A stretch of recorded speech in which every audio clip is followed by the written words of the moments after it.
Alright guys, Scrappy again today. Hope you're doing well and enjoying all day. So far it's all to play for this weekend with a winner's bracket spot on the line for Major 3 and critical ones in terms of scoring points going into the World Championship as well. OpTic played one game this weekend on Sunday against Atlanta FaZe, a FaZe that aren't exactly sitting pretty themselves in the standings this stage so far. What's going to happen this weekend? Shotzzy reckons that last weekend's struggles for OpTic may well prove critical to their learning in terms of what they got to improve over the last few days to get to the point where they can beat FaZe this weekend and secure that comfortable winner's bracket spot. Is it going to go to plan? Very able to tweet your thoughts in the comments. Hit the like button if you enjoy. Subscribe if you're new as always. I would greatly appreciate it. Let's start here. Challenges over the last couple of weeks has been very interesting. We've seen a few players drop down there or potentially come back to the Pro League. And for Paul X, after getting released by the Rocker, he's decided to go the Warzone route. We've seen that start to take shape over the last few days. But doesn't mean that challenges isn't particularly interesting right now because, look, let's be real, teams like OpTic,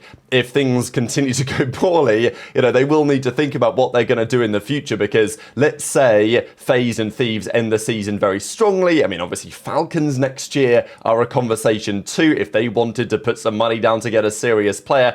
OpTic may need to try and find a new Ghosty. Not necessarily saying that it needs to happen this season right this moment, but it's something that people have been throwing around. Anyway, the European Elite concluded yesterday for Stage 3, and it was Team Orchid who frankly dominated the day. Bance, Harry, Henry, and Mythics, they won the tournament pretty comfortably in the end. In America, it was pretty interesting because the Omit teams, both of them made it to the finals. Omit Brooklyn, Omit, the other Omit team, and it was Brooklyn that got the win. So Brack, Spart, Linz and Standy. Linz and that team played pretty well to get to that point, but eventually went down in the finals to none other than the other Omit team, and the results there were as follows. So it was a 4-0, like honestly, an absolute masterclass. Like they slammed them bad. Craze, Exceed, Mercules and Proloot, that's the team that won it. Now, Craze was given by Challengers Intel the MVP of the stage, which is, based on the numbers,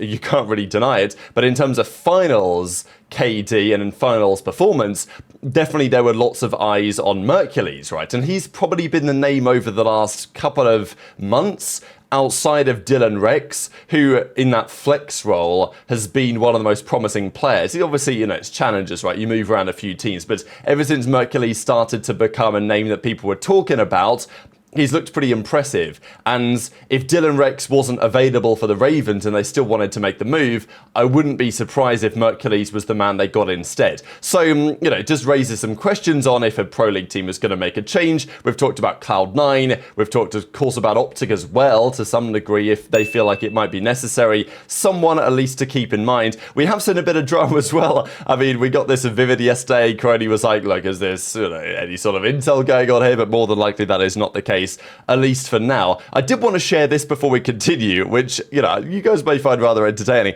So this is COD Mobile. This, I think, is a map called Coastal, which is COD Mobile specific. But just compare the Call of Duty that we have to watch to what's going on here. Now, you may say this is, for good or for ill, right? But the main point being that in COD nowadays, in the Pro League, we have the pro players are very entertaining personalities. And look, as good as COD Mobile can be to even play, which I used to do a bit when it first came out, and certainly to watch it, I'm not familiar with the personalities in the scene, right? So at the end of the day, as bad as competitive COD sometimes may be, the personalities keep the scene alive, and that's always going to be how it is. However, do the pros sometimes make decisions that us as a community aren't so happy with? For example, banning the snipers, right? And you always do wonder as well, if the current crop of pros went back to play BO2, BO3, and various other games from back then, some of the things that used to be played with wouldn't even be allowed. I'm sure the pros would GA them straight out of the game.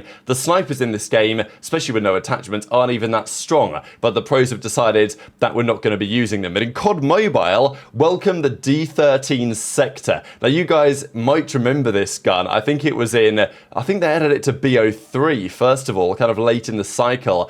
And it's basically a disc launcher that bounces off the walls and kills anyone that it touches. And that's exactly what we see here. So yeah, the D13 sector with diamond camo getting some use. It just feels like a completely different world. But I'm sure there's, something to say about it. And I'm sure that some of you guys will be watching this and thinking, you know what, maybe I'll tune into COD Mobile the next time the tournament is going on. This weekend is a big one for OpTic, not just their COD team, but also Halo. It's their big Halo tournament in Arlington this weekend as well. Of course, it's OpTic Halo hosted effectively, and the new squad will try and go one better than they've managed over the last couple of years. So it's a big weekend for OpTic Gaming in general, and certainly for their COD team we'll get to in a second. There was a bit of discussion on this as well. So Octane, of course, has now been retired for a couple of years. His final 10 tournaments in his career, I thought it was pretty interesting. In his final 10 tourneys that he played, he won 3 of them. He won the World Championship in there too. He made 5 grand finals, average placing of 4, was in the positive all tournaments, highest KD in the final tournament in COD history at a 1.24, even though they bombed out relatively early on. A member of the only World Championship winning team to win a tournament as a core for in the title following their champs win. It's kind of a roundabout way to say that they broke the champs curse, but you need to have the caveats because technically complexity back in the day, but it was obviously not a different title. And then he was on the All-Star team in 2023. We always talk about it, right? Did Octane ruin the league by retiring? And as he says in the replies, I wanted to, not because I had to. It is a big question, though. If Octane didn't retire after Modern Warfare 2, and frankly, after playing that game for a year, I don't blame him. What would the league have looked like today? He would probably still be on Thieves, in my opinion. I don't think that really would have changed. And maybe the Thieves team today would be very similar to what it is anyway, just instead of Ghosty, it'd be Octane there. That's not an impossibility, I suppose. I know there was talk about whether FaZe would have tried to get him, which is possible, right? Like after that season, could they have said minus Slasher plus Octane? Possibly, but I don't necessarily think they would have done. I think they might have got Drazah anyway, and Octane probably would have stayed with the Thieves, and maybe the league wouldn't look that different, but then you would have a player like Ghosty in a different spot, I suppose. Obviously, he came into OpTic that year and then went to Thieves the following year, so maybe there could have been something different there. Who knows what the league would look like if Octane wasn't here, but there was a feeling that maybe Octane's retirement helped consolidate the teams at the top of the league. And this season, we were expecting to go from a 4-team league, last year was basically a 4-team league, OpTic, FaZe, Toronto, New York, to a 3-team league, because New York had kind of blown it up, Cloud9 didn't look like they were going to be as competitive, and then Thieves consolidated from Toronto, so there was a feeling that it was going to be OpTic, FaZe, and Thieves as now the 3 teams competing for the titles. Of course, really, so far, only 2 of those teams have done, and frankly, only one of them has actually won anything, and it's Toronto, it's Surge. They've been maybe putting some moves on even Ravens at the early part of the season, and OpTic have played 2 events so far this year, and they have finished top 8 in both of them. They will need to do substantially better than that if they want to qualify even for the World Championship right over the next couple of rounds, and it is a genuine question where this team sits in OpTic's all-time teams. Now, this is nothing to do with the talent on the roster, right? Like, I think, just to make that very clear, that Shotzzy, Dashy, Huke, and Skyz, or even the previous team, obviously, with Pred and Kenny, the team that literally won the World Championship not that long ago, the talent there is immeasurably good on some level, but the team itself was obviously not working. So that's really what this is talking about. And OpTic placed top 8 at Major 1, top 8 at Major 2. If they finish top 8 or worse at Major 3, that would be the first time they've done that in consecutive events since 2014. And that's basically as far back as you have to go to find a team that looks worse than this OpTic team right now on paper. I know that people are going to talk about the World War II OpTic dynasty with Octane and Methods and Scump and Kremp.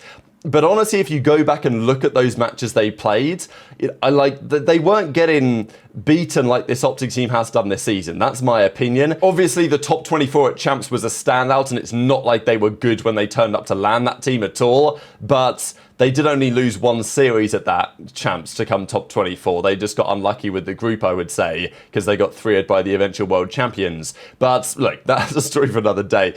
Bottom line is, OpTic are struggling right now, and they need to turn it around and fast. So they did a podcast, Shotzzy was talking about, and Skyz too, their performances so far. Last weekend was a really critical weekend because with Huke, with Skyz in as well, they brought the team back together. They had a 2-0 start to the weekend. They took down Rocker, they took down Cloud9, and it was looking pretty promising. The following weekends, they played Miami and Vegas. That could have been a 4-0 start. 150 points on the board.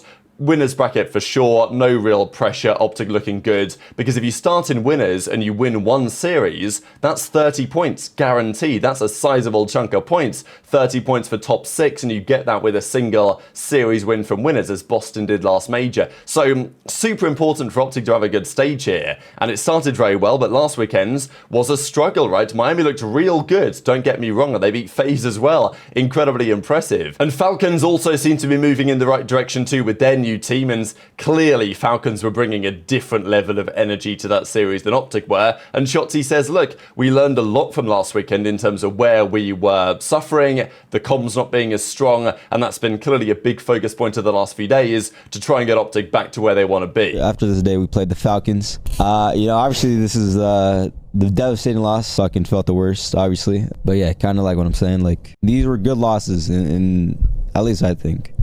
I'm not really sure what you guys think, but kind of just shows like what we got to work on, which is, I think, a good thing in my opinion. No, especially too. Like, our small talk was like not the best. Honestly, our small talk wasn't that good before this, but like now we know like we need to actually hone in on that shit. Yeah.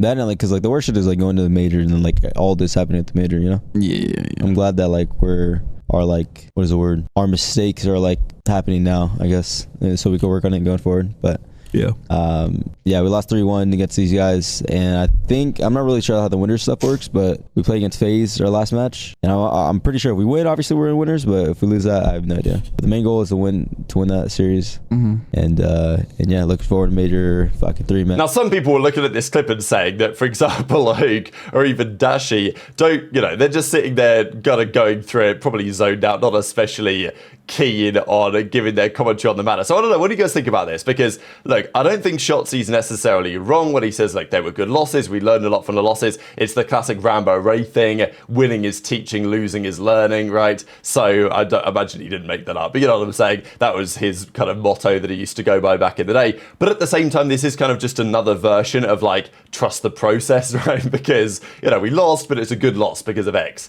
So we'll see. This weekend is big, as he says. If they beat FaZe, of course, they make winners. If they lose, they could still make winners, but it's not precisely guaranteed. And let's have a look at how those standings get on. Just before we get there, I don't know if you guys have been running into this as well, but it's certainly the case for me, that if you try and go to the COD League store, like the shop, and buy anything like jerseys, you can't do it anymore. So this is the COD League website. I can't see anything about shop at the top here. And if I go to the bar at the top and I type in shop, and just press enter, then yeah, you get to this page where it says the COD League store is now closed, thank you very much. And like, there's nothing else, it's just completely blank. There's nothing else I can do here. So I have no idea what's going on with that, because, if people want to buy merchandise, then you can't even do it anymore. So well done, everyone. There must be a reason for that, but apparently it's been down now for a couple of weeks. So yeah, the league continues to be in a bit of a shambles, let's be honest, at times. However, they do, I believe, have this right, can you believe it? The qualifier standings here for Major 3. Currently, Heretics signaling pretty at 3-0. These are all the other teams. So the top 8 teams, you guys well know, make it to the winners bracket for the Major. The bottom 4 do not.